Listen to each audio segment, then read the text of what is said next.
Most of the price increases we've seen were expected and expected to be temporary. I don't know anybody, including Larry Summers, who's a friend of mine, who's worried about inflation. Talking inflation. The overwhelming consensus is going to pop up a little bit and then go back down. 1 year later. Let me give you some context, guys. A year ago, if you go back to this headline number, we're at 8.3% for April. And I see, and as I see it, everything, the number one threat is the strength.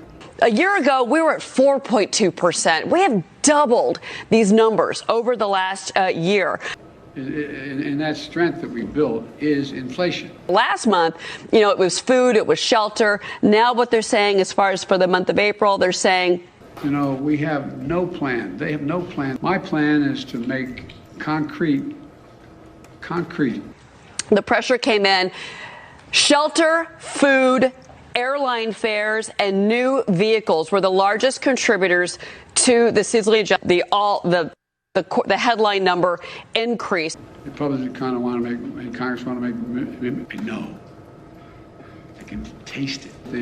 With the Department of with the cap, and I also call for a cap. Food index rose 0.9%, even just month to month.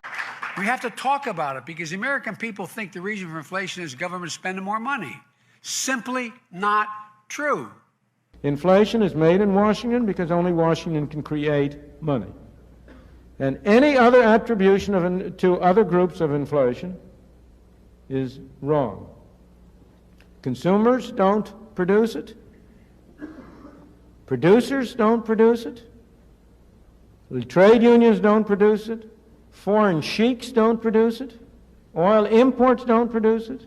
What produces it is too much government spending and too much government creation of money and nothing else. All right, guys, so what you just saw there was a highlight of what Joe Biden said in 2021 about inflation, in which him and Janet Yellen and Jerome Powell all declared that inflation would be transitory. Don't worry about it. Don't worry about the government spending trillions of dollars pouring it into an economy that was already predicted to be red hot, okay? While also being shut down and interest rates being at a historic low. Don't worry, right? No disaster could happen. This won't cause the economy to be overheated and for people to spend too much money and not have enough goods and services to match the demand that has been artificially created by the government. Don't worry about what they taught us in basic economics, right? This won't happen. Trust our guy Joe, right? Trust our guy Joe, right?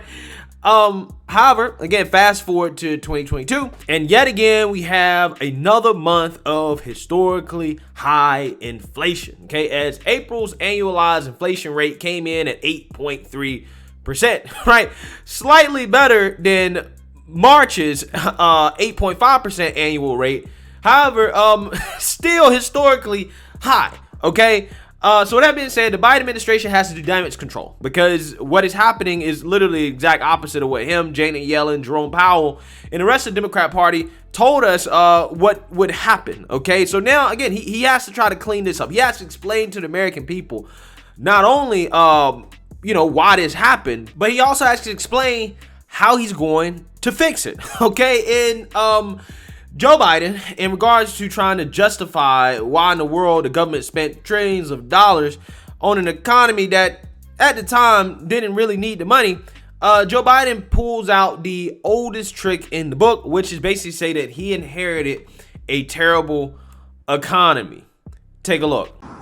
We inherited an economy on the brink of a Great Depression. Many people losing their jobs, losing their homes, but even more importantly, losing hope. Yeah, so that is one of the biggest lies of the Biden administration, okay? I mean, this is a worse lie than them blaming Putin for the rise in gas prices, right? Saying that Putin's solely responsible. This lie right here is crazy because according to basically all the economic news publications, the big banks, finance firms, wherever you look, back in January when Biden took office, it was predicted that we were going to have above average GDP growth, right? Above 5%. Now, the average GDP growth for the United States since basically we've been measuring GDP has been like 3.4% or something like that, right? So we were going to have above average GDP growth even without the Joe Biden stimulus. Okay, right? So with that being said, Democrats knew. They knew that we did not need stimulus, that the economy did not need stimulus, right? Mainly because, one, we just had a whole bunch of stimulus, okay, from the previous administration, okay? However, the Democrats, because politics makes politicians make stupid decisions that aren't in the best interest of the country, right? But, hey, they want to get votes, okay? They want to stay in office. They want to stay in power, not thinking about the long term. The Democrats said, you know what? We need to pass our own stimulus package because the Republicans passed theirs, so we got to give out our stimulus checks, right? And those stimulus checks cost, okay? Those tax credits cost, right? Those unemployment checks cost, right? They cost. At the time, it was all fine and good. It was all fine and dandy, right? But once those chickens came home to roost, a lot of America found out that there's no such thing as a free government handout, okay? And it has cost Americans when it comes to inflation, right?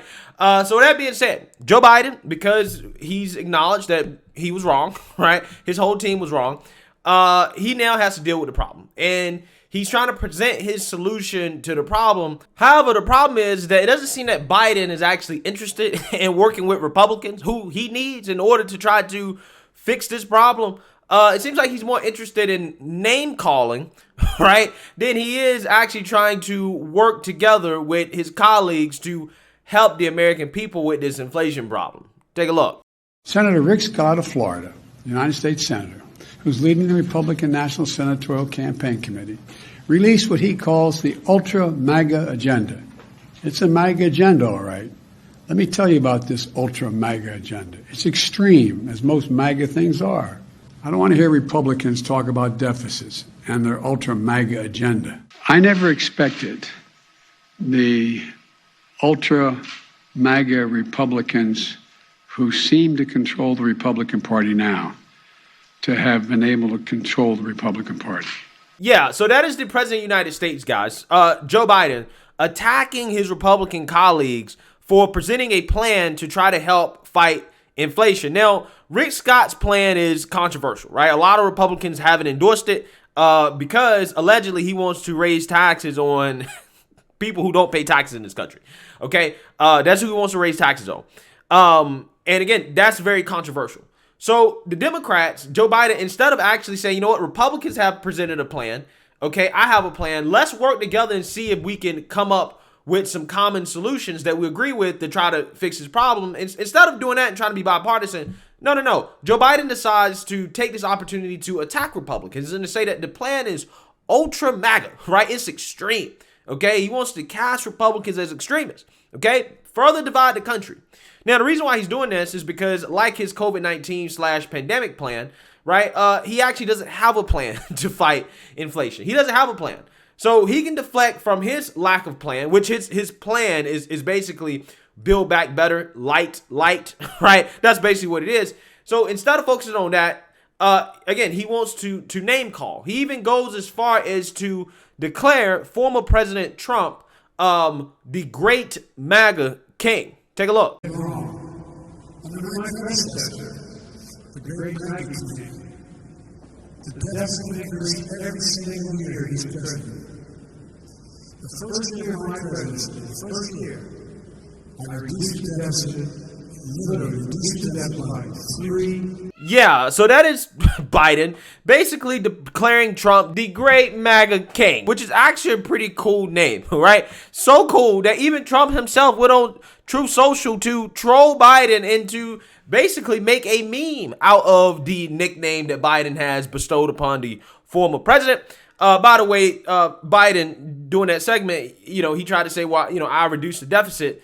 That's kind of a lie, right? Even CNN fact checkers was like, yo, this is kind of a lie.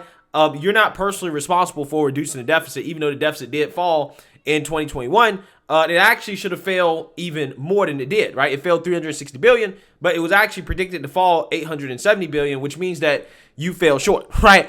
So yeah, with that being said, again, Trump is trolling Biden now, right? And Trump has actually been trolling Biden as he's made his way back to social media on Truth Social. And the other day, he actually released this campaign ad against Joe Biden that I felt it was pretty epic. Take a look. television, make sure you have the record player on at night, the phone. What am I doing here? Of Putin's kleptocracy. Kleptocracy. The guys who are the kleptocracies. But these are bad guys. I got them $1.9 trillion relief so far. I wrote the bill on the environment. Pay them more. I'll lead an effective strategy to mobilize true international effort to pressure, isolate, and punish China. We hold these truths to be self-evident.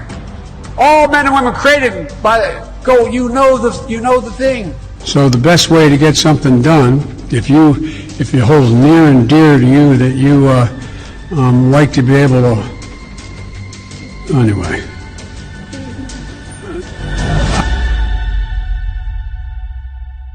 Yeah, so that ad was pretty epic in my opinion, right? And it shows that Trump is basically damn near back on the campaign trail against Biden as Biden continues to fumble on this issue of inflation, crime, the border, international/foreign policy.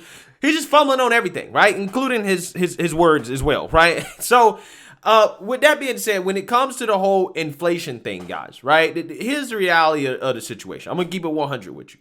The Democrats don't have a plan, right? Their plan is to let the feds continue to increase interest rates, which is going to hurt, right? And it is hurting right now. Just the thought of interest rates increasing, all right, is already hurting a lot of people. That's why you see the stock market and the crypto markets crashing, because investors are expecting money to become a lot more expensive, right? And the reason why is, again, because the Fed's increasing the interest rates is their way of trying to take some money out of the economy, to cool the economy off, okay? And the reality is that that needs to happen, and we also need to stop spending money in order to try to fix the inflation problem as well. Now, over time, our government should also be working to cure our supply chain issues and to make sure that we go back to normal, that we do not regress back to what we were doing during the pandemic, right? That is what they really need to be focused on, right? But the reality of the situation is that solution is not politically viable for the Democrat Party. And the reason why is because they have branded themselves as, well, we can solve all problems through government spending, right? And that's just not true. Sometimes it's better for the government to do nothing, right, in regards to spending more money, but maybe to just focus on, I don't know, just solving some of the issues that are causing us to have this inflation problem in the first place. And one of the issues that has caused us to have this inflation problem is the amount of money we're spending. However, Democrats and Republicans alike still feel the need to send $40 billion some dollars plus to Ukraine, right? And to continue to spend money in ways that I think is just, at this point, highway robbery against taxpayers, right? Especially considering how, again, we're going through this period of massive inflation that has effectively been a tax increase on the lowest income among us, right? Joe Biden basically doing the exact opposite of what he claimed he was going to do, right? So with that being said, again, Biden shows that he's not really a president that can reach across the aisle and work with the other side, in order to solve America's most pressing issues. Instead, he's more focused on trying to attack them and to call them names rather than trying to get things done, which is kind of why we're in this situation in the first place, because if he had worked with the Republicans on his stimulus package, he would have spent a whole lot less money and we probably would not be seeing inflation at the rate that we're seeing it right now. But hey, let me know what you guys think. Make sure you like, comment, and subscribe. Most importantly, share a Black conservative perspective. Peace.